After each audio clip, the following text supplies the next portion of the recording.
Hello, Earthlings. Our show today has some audio challenges within the interview portion, and I hope that you're able to listen past them and still take in the information because I think the topic is really cool. And now on to the show. Straight up denials that things are happening. So that's one tactic.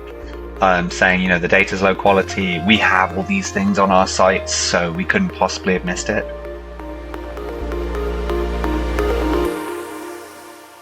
Greetings, Earthlings, and welcome back to Earthlings 2.0, the show where we imagine how we can be better versions of ourselves and build a collective future we actually want to live in. Today, we're talking about a technology that's been around since the 1980s and used by NASA to collect data from faraway things in our universe, and has only recently been available on satellites orbiting the planet for commercial and public use to look back on our beautiful blue-green space flower and what's happening on its surface, in its air and water. I'm talking about hyperspectral imaging from space. It's an application where satellites collect this information across the electromagnetic spectrum, and they obtain a spectrum for each pixel in the image. So this allows for the identification of objects and materials, even stuff that might be invisible to the naked eye, by analyzing their unique spectral signatures. So you may have heard about methane leaks being detected from space, and this is one of those applications that hyperspectral imaging technology is capable of. But before we beam up today's guest on our proverbial spaceship, I'm your host, Lisa Ann Pinkerton. I'm the CEO of the award-winning PR firm Technica Communications and founder of Women in Clean Tech and Sustainability. Before building those organizations, I was an award-winning environmental science reporter for NPR and PBS. And I want to take a moment to say thank you for being a listener of our show. I hope you're finding the information as fascinating to listen to as it is for us to produce it. So the next time you're talking podcasts with your friends, would you mind letting them know what you think about Earthlings 2.0? Sharing the show with your peers is the number one thing you can do to help our show thrive. There is a number two thing you can do if you're feeling so generous, and that is to take a moment right now, go to the show notes, and click on the listener survey link. There are just a few questions there for you to answer so that we can get to know you better and bring you more of the content you love. And if you're driving right now or in a place where you really can't click on that show link, don't worry, it'll be there when you get back, and maybe you can make a little task on your to-do list so you remember to do it. But if you have a moment, pause the show right now and take the survey. I'll be here when you get back. And thank you to Resource Labs for having us on the network. Okay, welcome back. Thank you for taking that survey. On to today's topic. Like I said, hyperspectral imaging data is something that has only been recently available for commercial use, meaning that corporations and citizens can use it for a variety of things, and we'll get into that with our guest. And this resonated with me because if you remember the COP28 episode from earlier in season 4, 50 major state-owned and independent oil and gas operators, ranging from ExxonMobil to Saudi Aramco, pledged to reduce their methane leaks to near zero by the end of the decade.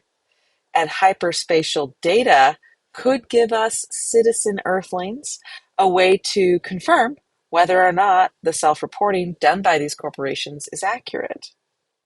Our guide to understanding hyperspectral imaging is Max Joshua. She hails from the UK and currently lives in Los Angeles.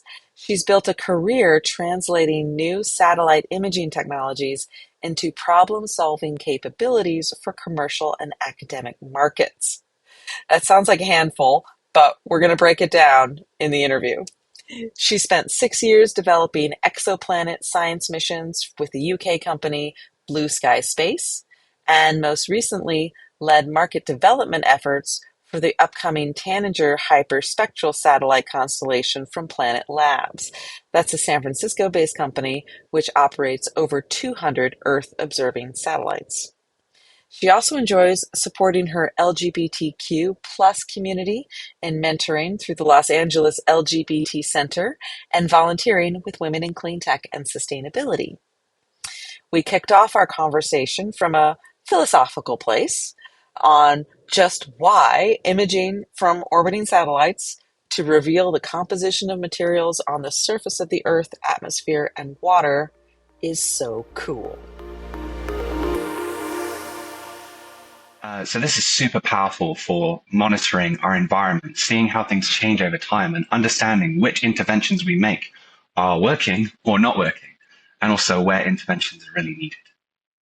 I love it because you really can't understand if what you're doing is working, like you said, without the data. And up until this point, we really didn't have good data, or it required tens of thousands of dollars in monitoring sites, and you had to set these things up, and it was a long process. And what we're seeing with hyperspectral imaging is that you don't have to go around the globe and set things up. You can see what's happening. So let's back it up. Can you briefly explain what hyperspectral imaging is, and how does this differ from traditional imaging techniques? Sure. So first of all, I'll say the real nerds like to call it imaging spectroscopy. I think that hyperspectral lives it's a little stronger in the zeitgeist because the word hyper is cool, but sometimes people get offended by that, the real nerds.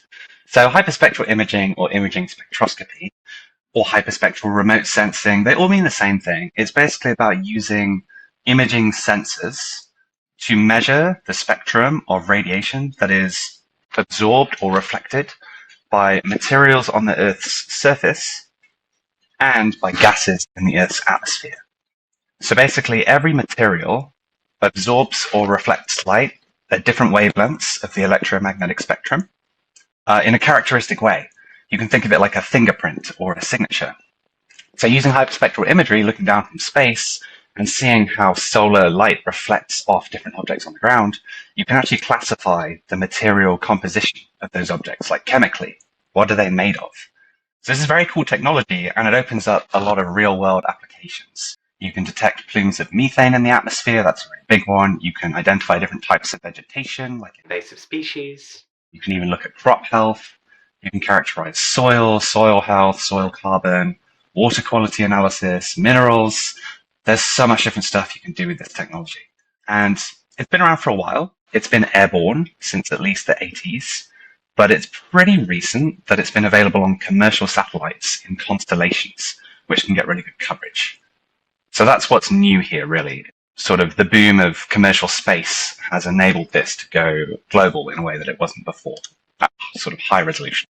Okay, so that makes sense. So I'm trying to think of how I can compare this to something that people might already be aware of. So when we think about images that NASA puts out of these big nebulas, and they're able to see what the composition of the nebula is, and then they assign a color to it so that we can have these beautiful, amazing photos. Is it similar to what you're doing here? Yeah, it's exactly that. They just use different terms for different fields. So I was working in astronomy before this, and like the James Webb Space Telescope is doing infrared spectroscopy, which is the same as hyperspectral imaging. They kind of mean the same thing, just in different language domains, Earth observation versus astronomy.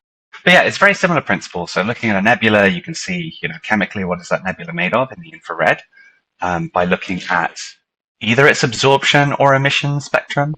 I'm not too familiar with nebulae, actually. On the ground, for Earth at least, we're usually looking at the reflectance of the object, if it's on the ground, on the surface. And if it's a gas, we're looking at the absorption spectrum. So we're actually seeing how the light that has hit the ground and been reflected is then being absorbed by this cloud of methane before it hits our satellite.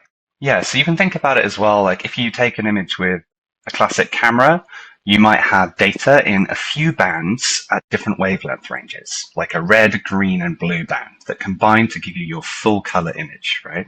Whereas with hyperspectral, you're getting data in dozens or hundreds of bands at different wavelengths, so different colors of light, and they all combine to give you your full color image, but you can pick out individual bands, and individual bands will show you whether specific chemicals or materials are present or not.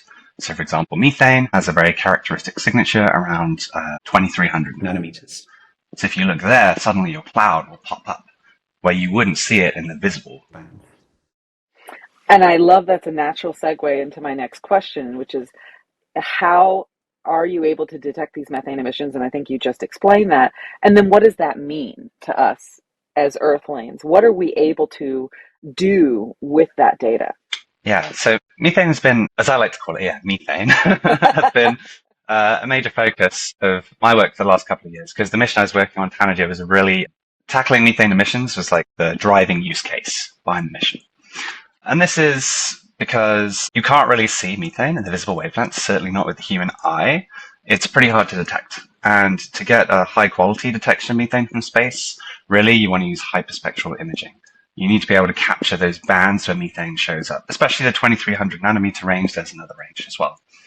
And so if you get data, hyperspectral data in that range with a lot of bands, so a lot of data points, and with high sensitivity, you can see these methane emissions. And what we're really looking for here is leaks, like unintended leaks that are coming from pipelines, that are coming from like upstream production facilities, that are coming from wells, also that are coming from landfills as well, waste sites. And I guess we can talk a little bit more about why that's so important. But the benefit of using satellites here is that usually, well, I won't say usually, but often, too often, these leaks don't get caught. They don't get noticed until they've already been leaking for a long time and causing a lot of damage in terms of like global warming impact. And so the idea is that by using satellites to regularly monitor at global scale, you can catch these leaks as they occur and fix them much faster. So really increase the time to remediation just by having the information out there. And even better, what some operators are trying to do is make that data public to kind of create a new era of transparency around methane emissions. Some actors don't want to publish if they've detected a leak. They might fix it, they might not. I'll catch that. And it's better for everybody, at least for the public, if the data is out. And that can be so important because a lot of these emitters, a lot of these plants around the world are self-reporting, right? They're telling their governments or regulatory bodies, we've reported our methane emissions and they are this number, and so we're under whatever limit or what have you, right?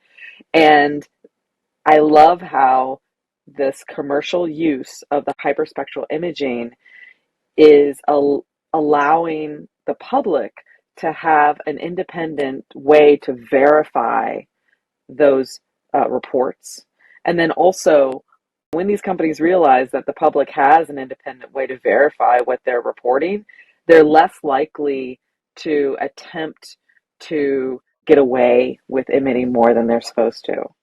We've already seen several examples of companies trying to cast doubt on the results, actually, of the satellite data.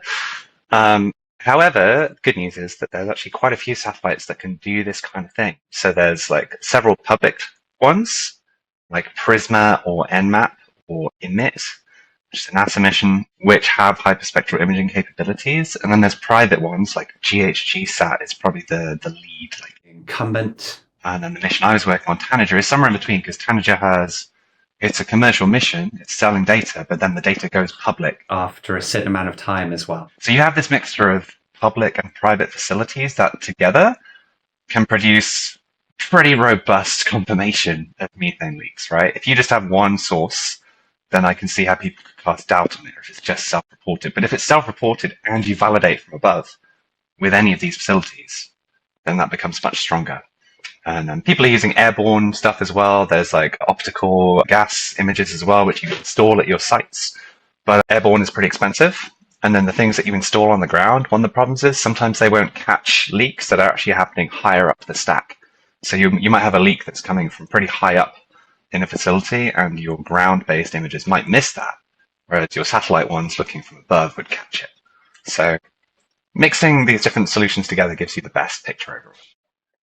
So I want to step back for a second, and you mentioned that there was some methane reporting that became public, and then the companies that were targeted to tried to poke holes in the validity of that data. Do you recall what some of their tactics were? Like, what were they saying? I remember just like straight up denials that things are happening. So that's one tactic. Saying, the data's low quality. We have all these things on our sites, so we couldn't possibly have missed it. They have also tried to cast doubts on the data. Something I remember quite distinctively was like the head of, I think it was a Mexican energy company, flying out to like the Gulf of Mexico to their site on, I think it was on a helicopter, and being like, look, no leaks, no problems in this video from a helicopter. It's like, No leaks. You can't see the invisible gas. and then some of it is more subtle and really is challenging the data quality. So you've got to be ready to stand up to it. And potentially you've got to be ready to defend it in court as well. That's kind of where these things are headed, especially with new regulations from the EPA and from state regulators, European regulators. There's a bunch that's already been enacted. There's some more that's coming. And so this is kind of moving out the realm of voluntary disclosures to mandatory disclosures that are going to be validated. Where would you like to see the industry put their focus? Like, what are some of the biggest challenges that you think the hyperspectral imaging industry has right now? Yeah, I think just a first big part of this is just going to be more high quality data, like more data at high spatial resolution where you can actually see individual objects. But the spatial resolution is pretty limited. I can't remember the specs. I think it might be like 1 kilometer pixel size. So like what's going on within one aggregated squared kilometer. But that's not going to give you any information about what's happening on an individual field, at an individual building, on a given road, nothing like that. So getting data that you can actually resolve to the level of individual sites or buildings is a great next step. Or if you think about fields, even getting individual patches of crops is super powerful. Getting down to a level of detail where you can actually get insights about specific crops, for example, or specific tree stands in a forest, it's going to take it to the next level in terms of the level of detail you can extract from the data. But I'd sort of pull it back a little bit. I guess I feel like a lot of the potential here is that big global environmental problems really require global solutions. And the more scalable, the better. The more consistent your data can be, the better. So especially for data poor areas, which are physically inaccessible, let's say the middle of the Amazon rainforest, you want to know what tree species are there. If you send someone out, that's going to be pretty difficult. But also sometimes politically inaccessible areas, like if you want to know something that's happening in North Korea, like if there's energy production in North Korea, what are the emissions from that? They're probably not going to tell you, right? So being able to shine a light on that from above and access any part of the globe is very helpful. And you can get much larger area coverage for a much lower cost than you could if you're sending people out on the ground or if you're sending out planes or drones. So I feel like just increasing that global coverage and having it be available anytime, anywhere is super powerful. Just having the data doesn't mean you can do anything with it, right? It needs to be turned into something actionable. So that's another big piece too.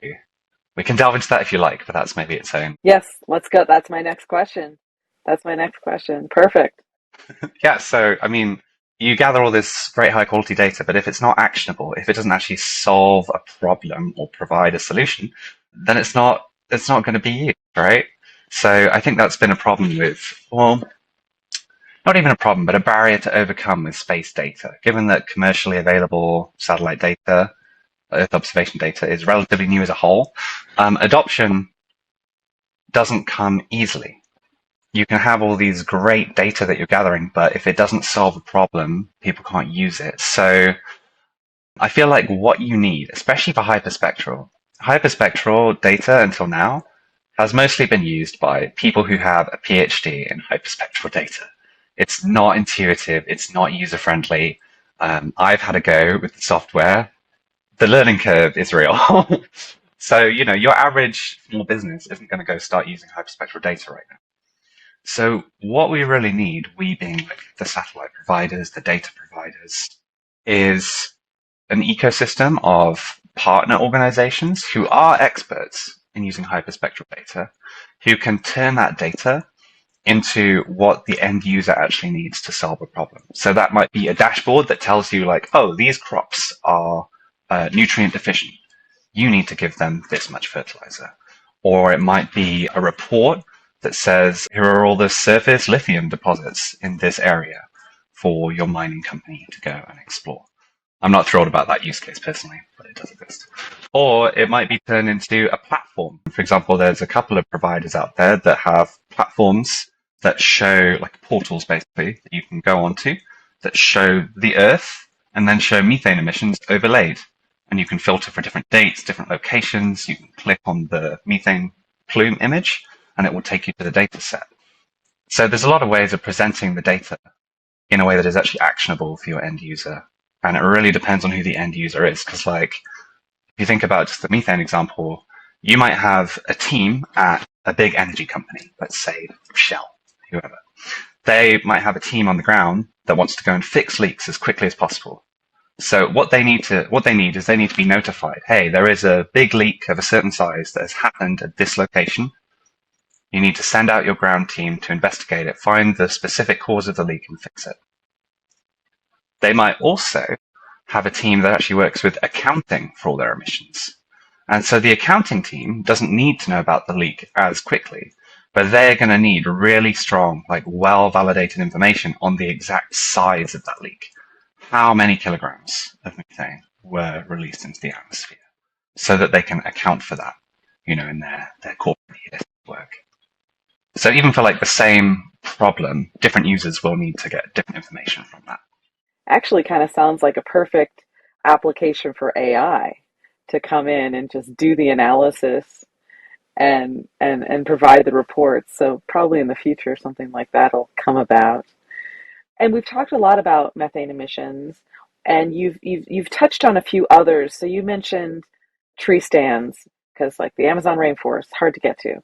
And I'm wondering, so could we use this type of technology to tell us how a forest is growing in respect to the carbon credits and offsets? Yeah, absolutely. There's a ton of different use cases here. And I will say the sectors or verticals that are most mature and most familiar with hyperspectral and kind of easiest to break into: mining, defense and intelligence, agriculture, particularly big agriculture, and energy. So those are really the most mature groups of users. And then there are some which are definitely feasible, but have not yet been effectively commercialized. So getting into more of the like ESG related use cases, I feel like this is a space that has huge potential to leverage hyperspectral data, but hasn't been heavily commercialized with hyperspectral yet, compared to those other sectors. So I guess the broad takeaway is that high quality satellite data as a whole can build a lot of transparency and accountability in how people interact with nature, the good things and the bad things. And hyperspectral data is just one layer of information that you might use there. So you can already, with your classic, optical satellite data, you can already understand the extent of a forest. You can also use LiDAR data, which gives you the height of the tree crowns. So you can actually understand, like, vertically, what does this forest look like? And the company I was working for, Planet, they've actually released a data set for forest carbon. I believe it's fully global now, global forest carbon, where they're basically combining LiDAR data, airborne and satellite, and they're combining that with 3-meter resolution optical data. And I think a couple of other data sources too.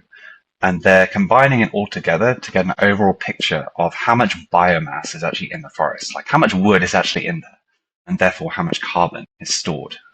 And so you can already get a measure of forest carbon. Where hyperspectral helps is if you need to differentiate between different species. Biodiversity terms, it's for understanding community composition.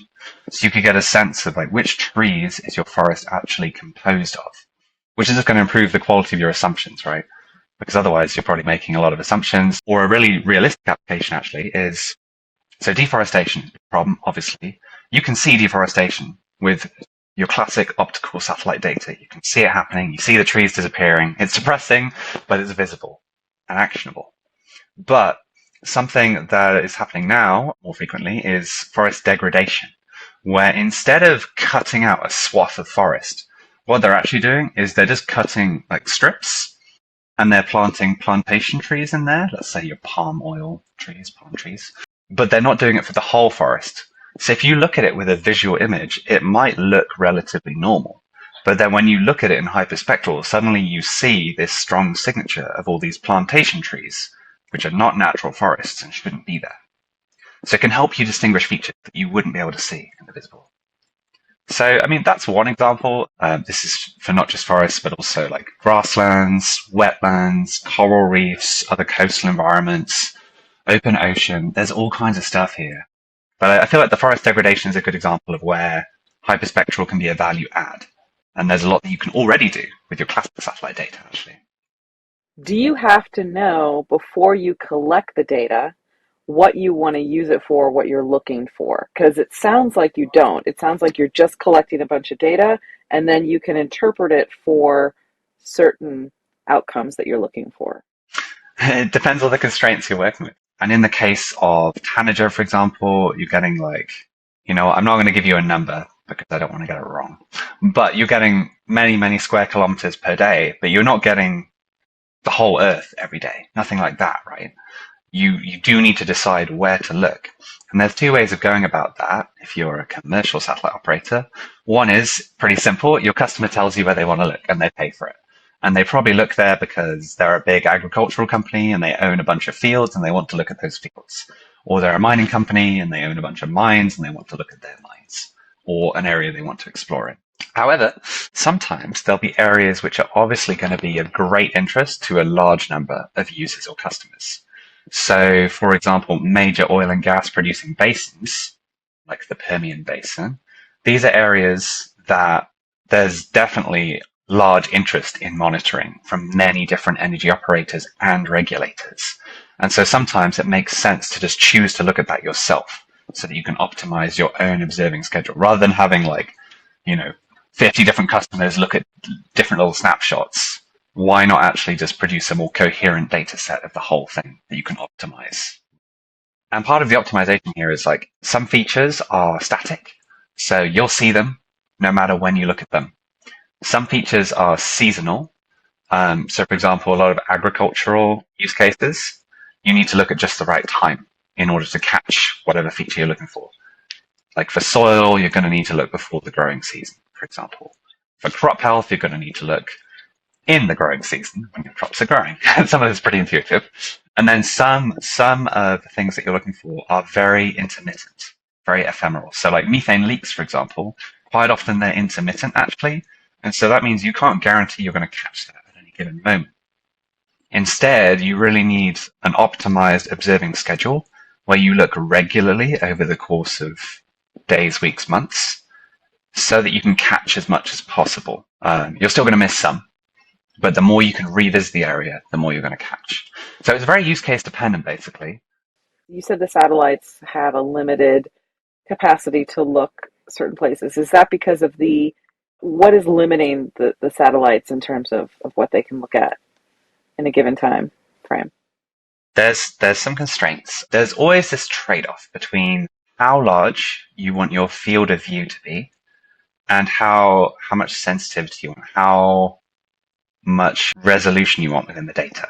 It sounds like you can go wide but shallow, or you can go narrow and deep, which makes sense. And I wonder if it's going to be similar to. Technica, my company, just had a 15th year anniversary, and so I ended up going back into all the pictures and I pulled pictures from all the 15 years and did this whole timeline. And what I found fascinating was I could tell when I got a new phone because the imaging quality got a little bit better over the years. So you can see it in the pictures laid out in front of you. Like, oh, Yes, yeah. you can. Yeah, you can, and I can anticipate we're going to see something similar with hyperspectral imaging over the next few years. Now, what else do you expect us to see in this sector in the future? What would you predict? So, I mean, the big thing that's happening now is that there's really an explosion in commercial satellite hyperspectral. So as I mentioned, there have been a few public missions out there, and their challenge is generally that they have limited area coverage or low resolution. So the data is not giving all users what they need yet. But with the explosion in commercial hyperspectral, and particularly the launch of constellations, we're really increasing the area coverage that we have at high resolution, high spatial and high spectral resolution. And that just allows users to solve a lot more like real world business problems and civil government problems too as well. So I think getting to that high resolution coverage where you can look at any part of the world at fairly regular cadence is big. Adoption has been increasing, even just during my time, past couple of years, among users, especially in big companies, companies that can afford to have an in-house hyperspectral team, or at least a remote sensing team. They're kind of the first movers on this because they have the expertise to actually use the data as it is. But as partners, like partner companies work with the data providers and turn the data into something that a broader audience can use, we're definitely going to see more adoption. That to me is the biggest barrier to adoption right And the more data you have, the more knowledge, like you said, the better options we have as Earthlings to make decisions with that data. now. I agree. I think things are moving in that direction. There is often that tension between open source and proprietary. And I've certainly seen that in my career. As I mentioned, like in the methane space alone, there's public operators that provide the data for free, but tend to have limited capacity and limited ability to look where you want them to look as well sometimes. And then there's private operators who will look exactly where you want to look if you pay them for it, but the data goes into this black box and then never goes to the public, and you don't know if any action has been taken. So the mission I was working on, Tanager, was trying to do a bit of a best of both worlds approach. It's like founded by a public-private coalition where it's like seeded by philanthropic money. So like Bloomberg Philanthropies, the Grantham and High Tide Foundations put in a bunch of money specifically to fund the mission to monitor methane emissions and make those data public. But then Planet, the company actually building and launching the satellites, it's free to commercialize beyond those methane data. So the methane data will be made available for free to the public after a certain amount of time, but Planet can sell the methane data on shorter timescales. So Planet can sell the data collected on day one. It goes public a few weeks later, or however many weeks. And they can sell the data for all the other use cases too. So the idea here is like you can get philanthropists and non-profits and sort of think tanks to help build and fund public good data sets where you can also allow your satellite providers or your data providers to commercialize the rest. That's the idea, is to try and strike a balance here. The transparency definitely helps to drive accountability. So I am really looking forward to seeing more stringent regulations like that coming out now that the technology is actually there to underpin this with real data. Earthlings. It's so cool to think that in a few years' time, the use of hyperspectral imaging data is going to be more ubiquitous amongst commercial applications, and us citizen Earthlings are going to have more access to it as well for a variety of uses.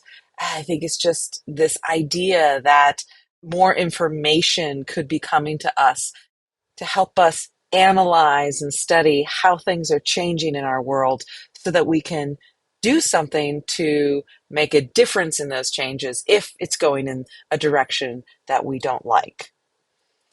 So, thank you, Max, for taking the time to explain all of this to us. And we wish you the very best as you continue to build your career in this field. Our faith in humanity is restored this week by Australian research scientist Bert McKenzie.